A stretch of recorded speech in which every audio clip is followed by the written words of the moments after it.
요한계시록 3장 14절부터 마지막 절까지 말씀을 한 절씩 교독하시겠습니다. 요한계시록 3장 14절부터 22절 교독합니다. 라오디게아 교회의 사자에게 편지하라. 아멘이시오, 충성되고 참된 증인이시오, 하나님의 창조의 근원이신 이가 이르시되, 내가 내 행위를 아노니 내가 차지도 아니하고 뜨겁지도 아니하도다. 내가 차든지 뜨겁든지 하기를 원하노라. 내가 이같이 미지근하게요 뜨겁지도 아니하고 차지도 아니하니 내 입에서 너를 토하여 버리리라. 내가 말하기를 나는 부자라 부요하여 부족한 것이 없다 하나 내 곤고한 것과 가련한 것과 가난한 것과 눈먼 것과 벌거벗은 것을 알지 못하는도다. 내가 너를 고난하노니 내게서 불로 연단한 금을 사서 부요하게 하여 흰옷을 사서 입어 벌거벗은 수치를 보이지 않게 하고 안약을 사서 눈에 발라 보게 하라. 물은 내가 사랑하는 자를 책망하여 징계하노니 그러므로 내가 열심을 내라 회개하라. 볼지어다 내가 문 밖에 서서 두드리노니 누구든지 내 음성을 듣고 문을 열면 내가 그에게로 들어가 그와 더불어 먹고 그는 나와 더불어 먹으리라. 이기는 그에게는 내가 내 보좌에 함께 앉게 하여 주기를 내가 이기고 아버지 보좌에 함께 앉은 것과 같이 하리라. 함께 읽습니다. 귀 있는 자는 성령이 교회들에게 하시는 말씀을 들을지어다. 아멘. 오늘 새벽에도 주님의 보좌 앞으로 나오신 성도님들에게 하나님의 은혜와 평강이 함께 하시기를 축원드립니다. 또 온라인으로 함께 하신 성도님들 주님의 이름으로 축복합니다. 오늘 요한계시록 3장 후반부 함께 살펴보겠습니다. 요한계시록은 예수 그리스도의 계시의 말씀입니다. 예수 그리스도로부터 온 계시이며 예수 그리스도에 관한 계시입니다. 요한계시록에서 나타나는 예수 그리스도는 구름 타고 다시 오시는 예수님을 보여주고 있습니다. 요한계시록이 우리에게 평안과 은혜 또 기쁨을 주는 성경입니다. 결코 요한계시록은 우리 성도들에게 두려움을 조장하거나 혹은 공포심을 조장해서 교회 안에 머물러 전전긍긍하는 그런 성도를 만들려 하는 것이 결코 아님을 기억해 주십시오. 밤모습에 유배되었던 사도 요한이 어느 주일날 예수 그리스도의 음성을 듣게 됩니다. 큰 나팔 소리와 같은 예수님의 음성이 7 교회에게 두루마리를 써서 편지를 보내라는 것이었죠. 그 내용은 사도 요한이 본 것과 지금 있는 일과 장차 될 일에 대하여서 기록하라고 합니다. 사도 요한이 본 것은 7 교회를 오른손으로 붙들고 계시는 예수 그리스도의 모습을 보았습니다. 교회를 보호하시고 인도하시고 완성하시는 예수님의 모습이죠. 지금 있는 일은 7 교회가 처한 현실에 대하여서 이야기하고 있습니다. 그리고 그 교회를 어떻게 예수님께서 완성해 가시는지 아름다운 신부로 만들어 가실지를 그 이후에 기록하고 있습니다. 우리는 지금 있는 일, 즉 7 교회에 대하여 보고 있는데 오늘 마지막 라오디게아 교회입니다. 지난 6개의 교회를 다시 좀 정리를 한다면 처음에 에베소 교회는 열심히 있었지만 처음 사랑을 잃어버린 전통적인 교회의 모습을 보여주고 있습니다. 두 번째 서머나 교회는 핍박받는 순교자적인 교회를 보여주고 있고요. 버가모 교회는 우상 숭배와 음란함에 빠졌는데 말씀의 기준이 없어서 말씀 없는 교회로 향방을 알지 못하여 헤매는 교회를 보여주고 있습니다. 네 번째 두아디라 교회는 동일하게 우상 숭배와 음란함에 빠져 있는데 이 교회는 우상에 심취되어 있는 교회입니다. 그래서 기복주의나 혹은 물질주의, 은사주의에 빠져서 하나님을 우상 숭배 정도로 전락해 버리는, 하나님을 이용해서 내가 원하는 것을 얻어내려 하는 그런 교회의 모습이죠. 사대 교회는 겉으로는 살아있는 교회 같았지만 실제로는 죽은 교회였습니다. 이것은 성령이 없는 교회, 생명이 없는 교회라 하겠죠. 빌라델피아 교회는 작은 능력을 갖고 있지만 하나님께 받은 그 말씀을 끝까지 잘 지키는 그런 충성스러운 교회였습니다. 오늘 라오디게아의 교회는 그 예수님이 자기를 스스로 드러내시기를 14절에 라오디게아 교회 사자에게 편지하라. 아멘이시오, 충성되고 참된 증인이시오, 하나님의 창조의 근원이시니가 이르시되. 예수 그리스도는 아멘이십니다. 하나님 앞에 예하는 거죠. 그래서 그분은 하나님께 충성되고 또 하나님의 말씀에 참된 증인의 삶을 사셨습니다. 또한 이렇게 아멘으로 충성되게 사신 그 예수 그리스도는 하나님의 창조의 근원이신 분이십니다. 근원이라 하면 시작이란 의미인데요, 하나님의 창조의 시작, 이것은 재창조를 이야기합니다. 새로운 생명의 시작을 예수 그리스도부터 발현되었다는 것이죠. 예수님이 충성됨과 동시에 새로운 생명의 시작임을 알려주고 있습니다. 이 예수 그리스도를 잘 믿는 자들, 그 충성된 자들, 즉 예수님이 21절에 보시면 이기는 그에게는 내가 내 보좌에 함께 앉게 하여 주기를 내가 이기고 아버지 보좌에 함께 앉은 것 같이 하리라. 예수님이 충성되고 아멘이셨기 때문에 하나님의 보좌에 함께 앉으셨다고 합니다. 왕의 통치의 권세를 얻게 된 것이죠. 그래서 이 라오디게아 교회에게 너희도 아멘으로 충성하면 새 생명을 얻고 하나님 나라에서 왕의 권세, 왕노릇하게 될 것이라는 것을 약속해 주고 있습니다. 예수님은 아멘으로 충성하심으로 하나님 우편에 앉으셔서 이 세상을 통치하고 다스리는 권세를 얻으셨다는 것이죠. 이 라오디게아의 교회에 아멘이고 충성되신 예수님이 칭찬을 하지 않으시고 바로 책망을 하십니다. 다른 교회들은 칭찬을 하는데 이 라오디게아 교회는 칭찬이 없이 바로 책망을 하시죠. 그 책망의 내용이 15절에 내가 내 행위를 아노니 내가 차지도 아니하고 뜨겁지도 아니하도다. 내가 차든지 뜨겁든지 하기를 원하노라. 라오디게아 교회는 차지도 않고 뜨겁지도 아니하였습니다. 이미 성도들이 이 라오디게아 교회의 처지를 조금 많이 아실 텐데요, 라오디게아 교회는 강이 하나 흐르고 있었는데요, 리코스 강이라는 강이 있다고 합니다. 하지만 이 강이 너무 더러워서 이 강물을 식수로 사용하기에는 부적합하다고 하네요. 그래서 이 라오디게아 교회는 관계수로를 만들어서 라오디게아 도시 북쪽 8km 지점에 있는 온천이 있는데요, 이 온천수를 끌어와서 수로를 끌어와서 이것을 식수로 사용하고 또 밑에 있는 골로새 지역에서 또 수로를 만들어서 여기에 찬물을 끌어와 이것을 또 식수로 사용한다고 합니다. 그런데 날씨가 덥거나 하게 되면 이 찬물은 미지근해지고 또 날씨가 또 차가워지면 북쪽에서 오는 이 온천수도 미지근해져서 이 물이 굉장히 먹기가 좀 불편해지는 상황이 된다고 합니다. 그래서 차가운 생수를 기대했던 사람이 미지근한 것을 먹으며 토해내 버리기도 하고, 따뜻한 물을 기대했던 사람이 미지근한 물을 먹었을 때 토해내는 그런 일이 있죠. 우리 성도님들이 혹시 온천수를 마셔보신 분들이 있을지 모르겠는데 여기엔 약간 미네랄이 많이 섞여 있어서 이것이 미지근해지면 굉장히 역겹거나 냄새가 나는 경우가 있습니다. 그래서 이것을 그냥 토해내 버리는 경우들이 있죠. 바로 이 라오디게아 교회가 흔히 겪는 그 도시 사람들이 차지도 않고 뜨겁지도 않을 때 그 물을 토해내 버리는 그런 경험이 있었기에 여기에 이렇게 묘사를 해주고 있죠. 그래서 주님 16절에 이렇게 권면하고 있습니다. 내가 이같이 미지근하여 뜨겁지도 아니하고 차지도 아니하니 내 입에서 너를 토하여 버리리라. 뜨겁든지 차갑든지 둘 중에 하나 하라, 뭐 이렇게 표현을 하며 우리 성도님들이 차가운 거는 아예 열심이 없는 신앙, 뜨거운 것은 열심히 있는 신앙, 그래서 아예 교회를 완벽하게 안 하든지 아니면 아예 열심히 하든지 뭐 이렇게 받아들이는 분들이 많이 계시는 것 같습니다.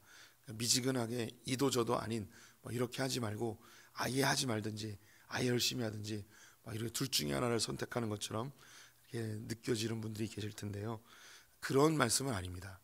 아예 상쾌하게 사람들에게 기쁨을 주는 신앙이 되어라, 혹은 열정적으로 사람들에게 도전을 주는 신앙이 되어라, 이 두 가지를 하라는 것이지 미지근하라는 말이 아닙니다. 이것을 보여주는 성경 구절이 있는데요. 19절 말씀을 보시면 물은 내가 사랑하는 자를 책망하여 징계하노니 그러므로 내가 열심을 내라 회개하라. 뜨겁든지 차갑든지 미지근한 신앙이 되지 말라는 것이 열심히 하든지 아예 하지 말든지 이게 아니고요, 두 개 다 열심히 하라는 것입니다. 시원한 물, 우리 성도님들이 땀을 많이 흘린 다음에 상쾌한 냉수를 마실 때 얼마나 기쁨이 넘치십니까? 그런 신앙이 되라는 거죠. 하나님 앞에 하나님의 마음을 시원케 하는 그런 신앙인이 되라는 것입니다. 또 우리가 아주 추울 때 따뜻한 물 한 모금이 온몸에 온기를 주지 않습니까? 그래서 하나님께 또 많은 성도들에게 그렇게 따스함으로 온기를 주는 그런 성도가 되라는 것이죠. 이 열심을 내라는 것이 우리가 보여줄 때는 교회 봉사 열심히 하고 충성하고 이런 사역적인 면에서 많이 받아들이는 경우가 있습니다. 이 열심이라는 단어가 우리가 이 노동과 관련된 언어로 느껴지기 때문에 그런 거죠. 그런데 여기서 예수님이 하셨던 첫 번째 말씀을 기억할 필요가 있습니다. 아멘이시오, 충성되고 참된 증인이시오. 하나님이 말씀하신 것에 대해서 아멘으로 대답하는 것이죠. 말씀 앞에, 복음 앞에 정말 그럴까? 아닐 수도 있어. 이것이 아니고 아멘으로 화답하는 것이죠. 주님이 명령하셨을 때, 주님이 말씀으로 우리에게 지시하셨을 때 아멘으로 순종하는 것, 그것을 라오디게아 교회에게 요구하고 있습니다. 계산하지 않고 내가 신앙생활이 내가 얼마나 오래 했는데 이것까지 해야겠어? 내가 예수 믿은 지 얼마 안 됐는데 이런 거 감당할 수 있을까? 이런 거 계산하지 않고요, 목회자가 혹은 교회가 주님이 우리에게 무엇인가 요구하였을 때 그것이 크든 작든 관계없이 아멘으로 화답할 수 있는 그런 신앙이 되라고 합니다. 우리 성도님들께서 성령 충만하고 좀 수련회 같은 데서 은혜 받으면 그 마음속에 드는 생각이 있어요. 목사님이 뭘 시키시든 아멘으로 화답하겠습니다. 이런 열정이 있잖아요. 또 누군가 사랑하고 누군가에게 기쁨을 주고 싶은 그런 마음이 있다면 뭐든지 시키십시오 하면 아멘으로 화답합니다. 시원함을 주는 거죠. 제가 어제 신방을 하나 다녀왔는데 이 손녀 둘을 이렇게 키우는 권사님이셨어요. 그런데 이 아이들이 너무 예쁘니까 아이들이 원하는 거면 그냥 뭐든지 할 자세가 다 돼 있으시더라고요. 본인의 직업이 있으심에도 불구하고 이건 이미 뒷전이고 아기 키우는 것이 그의 주 업무인 것처럼 아이들이 원하면 뭐든지 다 할 준비가 되어 있더라고요. 이분은 이 아들 며느리에게 기쁨을 주고 싶어하는 마음, 또 손주들에게 기쁨을 주고 싶어하는 그 마음, 혹시 어렵지 않을까, 뭘 도울 게 없을까, 이 준비가 다 돼 있으셨습니다. 그러면서 손주를 키워보지 않은 사람은 인생을 논하지 말라고 이런 이야기를 하시더라고요. 저는 아직 인생을 논할 그런 자격이 되질 않았습니다. 우리 가운데도 인생을 논할 자격이 있는 분들이 여럿 있으신데 그 마음, 뭐든지 할 준비가 되어 있는, 뭐든지 요구만 해라, 내가 다 해주겠다, 그 마음이 바로 아멘의 자세입니다. 사랑하는 사람을 위해서 뭐든지 할 수 있는 아멘의 자세. 근데 이 라오디게아 교회가 왜 이 아멘을 하지 못하는가? 17절 말씀을 보시면 내가 말하기를 나는 부자라 부유하며 부족한 것이 없다 하나 내 곤고한 것과 가려운 것과 가난한 것과 눈먼 것과 벌거벗은 것을 알지 못하는도다. 이 라오디게아 교회는 부자였습니다. 그래서 부족한 것이 없었습니다. 라오디게아의 기원 후 60년에 지진이 났었다고 합니다. 그래서 이 지진으로 인해서 도시가 완전히 다 폐허가 되었는데요, 이 도시에 돈이 워낙에 많아서 로마로부터 지원을 받지 않았음에도 불구하고 도시를 재건할 수 있었다고 하네요. 그만큼 돈이 많은 도시였다고 하는데요, 그러니 이 도시에 있는 기독교인들도 상당히 재력가들이 많이 있었던 것이죠. 그래서 그 부유함이, 자신의 외적인 부유함이 자신의 진정한 가난함을 보지 못하게 한 것입니다. 그래서 부족함이 없다 보니까 하나님 앞에 충성하지 못하고, 하나님 앞에 순종하지 못하고, 자기의 하나님을 전적이 의존하지 못하는 그런 삶, 하나님을 기쁘게 함으로 내 삶의 기쁨을 누리는, 주님께 순종함으로 내가 기쁨을 누리는 이 삶을 살지 못하는 것이죠. 우리 성도님들이 하나님 앞에 하나님을 기쁘게 드림으로 우리가 기쁨을 누리는 경험을 해보신 분들이 이 새벽에 대부분이실 것이라고 생각이 듭니다. 교회를 전심으로 섬김으로 우리가 느끼는 그 충만한 기쁨, 하나님 앞에 내가 온전한 예배로, 온전한 헌신으로 내가 느끼는 그 내면적인 그 온전한 충만함, 이것을 경험해 보셨을 것입니다. 그런데 내 안에 이 물질로 인한 그 만족감이 있다 보니까 하나님께 드림으로, 하나님께 헌신함으로, 하나님께 섬김으로 누리는 이 기쁨을 느끼고 싶은 마음이 전혀 없는 거예요.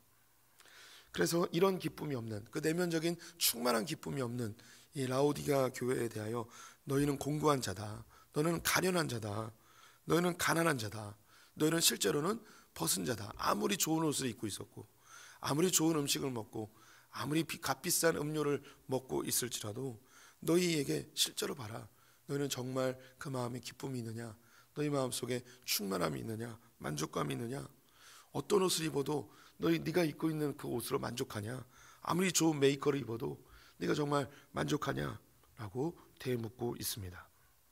그래서 우리 안에 그 물질로 채워지지 못하는 그 참된 만족과 기쁨을 얻게 하기 위해서 18절 말씀에 내가 너를 권하노니 내게서 불로 연단된 금을 사서 부유하게 하고 흰옷을 사서 입어 벌거벗은 수치를 보이지 않게 하고 안약을 사서 눈에 발라 보게 하라. 주님께로 가서 네가 갖고 있는 그 재물을 가지고 불로 연단된 금을 사라. 십자가죠, 십자가. 십자가의 고난에 동참하라는 것입니다. 네가 돈을 들여서 그 십자가의 고난에 동참하라는 거예요. 네가 가지고 있는 그 돈을 가지고 흰옷을 사서 입으랍니다. 예수 그리스도의 의로운 예복이죠. 주님의 그 의로움에 동참하라는 것이죠. 안약을 사서 눈에 바르랍니다.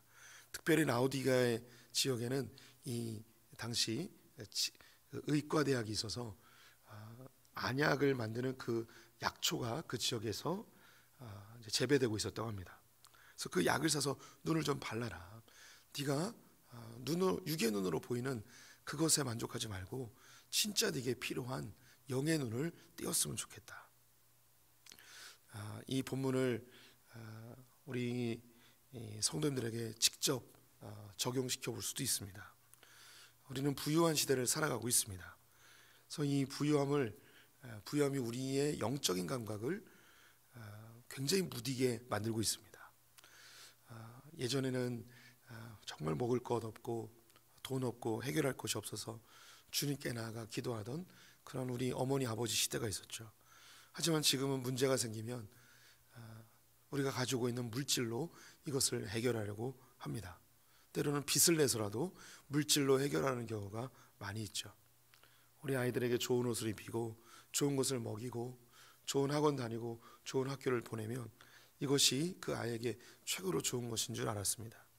하지만 우리 믿음의 선배님들은 가난하고 먹을 것 입을 것 없었지만 예수 그리스도 그분만 의지해라, 예수 믿어야 된다, 은혜 받아야 된다, 성령 충만해야 된다, 이것을 먼저 알려주신 그때가 있었죠. 우리의 물질의 부유함이 필요 없다는 게 아닙니다. 하지만 이것이 우리의 영의 눈을 가리고 정말 우리 안에 기쁨과 평강을 주는 요소를 잊어버리게 하는 우리의 장애물이 될 수 있다는 것이죠. 그래서 너의 부유함을 가지고 그리스도 고난에 동참하고 주님의 의로움에 동참하라는 것입니다. 성도님들이 단기 선교도 한번 가보고 해외 선교도 가보고 우리가 그 재정을 들여서 왜 굳이 그렇게까지 가냐, 뭐 이런 분들도 있죠. 하지만 주님의 고난에 동참해 보는 거예요. 우리가 넉넉하게 먹을 수 있지만 금식에 동참해 보는 거죠. 우리가 모든 것을 누릴 수 있지만 절제의 삶을 살아보는 거죠. 이런 것이 우리의 눈을 뜨게 하고 우리의 영적인 참된 기쁨을 누리게 합니다. 이런 것에 열심을 내라는 거죠. 단지 교회 봉사 열심, 교회 출석 열심, 목사님에게 헌신하고 이런 개념이 아니고 예수 그리스도의 고난에 동참하고 예수 그리스도를 닮아가기 위해서 힘쓰고 주님의 삶에 조금 더 참여하기 위해서 힘쓰는 이것을 라오디게아 교회에 열심으로 요구하고 있습니다. 그러면서 20절에 우리 신앙생활의 궁극적인 방향성에 대하여 정말 힘써야 될 것이 무엇인지에 대하여 이야기하고 있습니다. 20절에 볼지어다 내가 문 밖에 서서 두드리노니 누구든지 내 음성을 듣고 문을 열면 내가 그에게로 들어가 그와 더불어 먹고 그런 나와 더불어 먹으리라. 주님이 문 밖에 서서 우리 성도님들의 마음의 문을 끊임없이 두드린다고 하십니다. 강제적으로 열지 않으십니다. 왜냐하면 그분은 인격이시기 때문이죠. 우리가 마음의 문을 열 때 그분이 들어오십니다. 그럼 들어와서 뭐 하기 원하시는가? 우리와 더불어 먹고 마시기 원하십니다. 교제하기 원하시는 것이죠. 신앙생활의 궁극적 방향성은 주님과의 사귐입니다. 우리가 너무 부유해져서 이 땅의 것과 너무 접하여 살다 보니 주님과의 사귐의 시간이 점점 사라지고 있습니다. 오늘날 현대교회가 바로 이러한 것이고 한국교회가 여기에 쌓여 있죠. 우리에게는 많은 미디어들과 스마트 기기들로 주님과의 시간을 많이 빼앗기고 있습니다. 예전에는 성경 보고 예배에 참여하고 주님께 나와 헌신하고 주님과의 사귐을 많이 가졌었는데 지금은 이 물질의 세계에 살다 보니 시간이 없고 빼앗기는 우리의 관심사도 많고 할 일도 많아지고 해야 될 일도 많아져 주님과의 사귐의 시간이 점점 줄어드는 것 같습니다. 어제 저녁 우리 성도님들은 무엇을 하시며 잠에 드셨습니까? 주님께 기도하며 주의 말씀과 함께하며 기도에 잠에 들기보다는 텔레비전을 보다가 혹은 스마트폰을 보다가 그렇게 잠에 든 사람들이 훨씬 더 많을 것 같습니다. 주님과의 사귐의 시간, 우리 적어도 이 새벽에 오신 분들은 이 새벽을 깨우시며 주님과의 이 사귐의 시간을 참 소중하게 여기는 분들입니다. 이렇게 새벽 안에서 누리는 기쁨이 있잖아요. 만족감이 있지 않습니까? 다른 사람들은 누리지 못하는 바로 이것이 주님 안에서의 열심입니다. 또 주일날 또 금요 기도회 때 또 우리가 교회에서 제공하는 각종 집회들을 통해서 그 기쁨을 누리지 않습니까? 물질 세계에 살고 있는 이 현대 교회가 이 라오디게아 교회에 많이 포함이 되어진다고 생각이 듭니다. 이걸 잘 이겨내면 주님과의 사귐의 시간을 오히려 이 풍성한 물질적 이기들을 통해서 주님과의 사귐을 더 누린다면 얼마나 유익하겠습니까? 이런 사람들이 이기는 자들인데 그들이 예수 그리스도처럼 왕노릇하는 삶을 살게 됩니다. 이 땅에 있는 물질들을 다스리고 통치하는 왕노릇하는 삶을 사는 것이죠. 이 세상의 물질로 지배되어지는 종살이가 아니고 이 땅을 다스리고 통치하는, 내게 주어진 이 물질들을 다스리고 통치하는 왕노릇하게 됩니다. 주님이 이 땅에 주신 이 물질들은 우리를 부요케 함으로 우리가 이것을 다스리고 통치하는 그 부유함을 누리게 하기 위함입니다. 하지만 물질주의는 이 물질이 사람을 다스리고 통치하는 물질의 종노릇하는 것을 물질주의라 합니다. 우리는 이것을 극복해내야 됩니다. 이 물질을 가지고 하나님과의 사귐의 시간으로 나아가야 됩니다. 물질을 통해서 주님께 영광 돌리는 삶을 살아내야 하는 것이죠. 우리가 이제 7교회 교회를 보았습니다. 이 땅에 있는 모든 교회들이 여기에 포함이 되어 있고 모든 성도들이 여기에 포함이 되어 있습니다. 한 곳에 머물러 있지 아니하고 이것은 변동하기도 합니다. 우리 성도님들은 어디에 놓여 계십니까? 우리 가운데는 핍박 중에 있는 분들도 있습니다. 우리 가운데는 작은 능력으로, 가난함으로, 육체의 연약함으로 주님께 드리고 싶지만, 헌신하고 싶지만 그렇지 못하는 분들도 계십니다. 우리 가운데는 오랫동안 신앙생활하여서 첫사랑을 잃어버리고 지체들에 대하여 판단과 비판과 정죄하는 그런 율법적인 그런 신앙생활하는 분들도 있을 수 있습니다. 어떤 분들은 하나님에 대한 이해도가 떨어져서 하나님을 이용해서 내가 원하는 것을 얻어내려 하는 우상 숭배 같은 신앙생활을 할 때도 있습니다. 어떤 분들은 열심히 있습니다. 헌신합니다. 그런데 말씀에 근거하지 아니하여서 쉽게 쓰러지고 쉽게 상처받는 그런 분들도 있습니다. 어떤 분들은 겉으로 보기에 신앙생활을 열심히 하여서 괜찮은 신앙인인 것 같지만 그 내면에는 성령의 기쁨이 없이 메말라 있는 그런 형식적인 신앙생활하는 분들도 있을 것입니다. 어떤 분들은 라오디게아 교회처럼 이 물질의 세계에서 풍요함은 있지만 하나님 앞에 진정한 사귐이 없는, 그 뜨거움이 없는, 열정이 없는 신앙생활하는 분들도 있겠죠. 각자의 신앙을 돌아볼 필요가 있습니다. 우리 소품교회는 또 어떤 교회인가 살펴볼 필요가 있죠. 여기서 느껴지는 게 있죠. 여기 7교회는요 제대로 된 교회가 하나도 없습니다. 온전한 교회가 하나도 없습니다. 다 부족합니다. 첫사랑을 잃어버리든 핍박을 받든 작은 능력이든 생명이 없고 말씀이 없고 하나님 우상처럼 섬기고 물질에 휩싸여서 열심은 사라지고, 도대체 이런 교회들이 어떤 소망이 있을까요? 지금 사도 요한이 반모섬에서 예수 그리스도의 계시로 그가 목회했던 에베소 교회를 중심으로 한 7교회를 지금 보고 있습니다. 예수님이 보여주신 거예요. 그리고 알려주신 거죠. 이 교회들이 어떤 문제가 있는지. 사도 요한의 마음에 어떤 마음이 들까요? 야, 이 교회 이러다 다 망하는 거 아닌가? 교회가 무슨 소망이 있는가? 이런 낙심이 되지 않겠습니까? 어찌 보면 한국 교회를 바라볼 때 다양한 교회들이 있는데 어디 소망을 둘 만한 교회가 없다, 그렇게 이야기하는 분들도 있습니다. 그래서 다닐 만한 교회가 없어서 교회 안 다닌다, 흔히 가나안 교회 성도라고 하는, 이 땅에 있는 교회를 보면 이 7교회처럼 소망이 없습니다. 기대할 만한 것도 없고 다 형편없는 교회들이죠. 그럼 이 교회를 장차 주님이 어떻게 완성해 가실까요? 내일 주님이 만들어 가실 모습을 보일 겁니다. 내일 나오셔야 돼요. 내일 안 나오면 못 듣습니다. 기도하겠습니다. 하나님, 우리는 다 형편없는 부족한 교회들입니다. 능력이 없고 또 핍박 속에 헤매고 말씀도 잘 이해하지 못하고 주님을 우상처럼 이용하기도 하고 내가 혹은 괜찮은 신앙인 것처럼 생각해서 사람들을 정죄하고 판단하고 비판하기만 하고 내 마음에 어느 순간 뜨거움이 사라져 미지근해져 버린 우리의 모습을 보게 됩니다. 교회는 다니고 있지만 성령의 기쁨이 없이 그런 형식적인 신앙인으로 전락해버린 것이 우리의 모습입니다. 하지만 이 교회를 주님이 오른손으로 붙들고 계심을 성경은 알려주고 있습니다. 하나님, 그렇습니다. 소품교회가 온전치 않지만 이 교회를 붙들고 계신 주님 때문에 소망을 얻습니다. 우리 한 사람 한 사람을 볼 때도 형편없고 어리석고 소망 없어 보이지만 우리를 붙들고 계신 주님의 오른손이 있기에 오늘도 주님 앞에 다시금 섭니다. 하나님, 우리가 교만하지 아니하고 늘 부족한 존재임을 깨닫고 주님의 손 붙들고 끝까지 믿음 생활 잘하는 성도들 되게 하여 주시옵소서.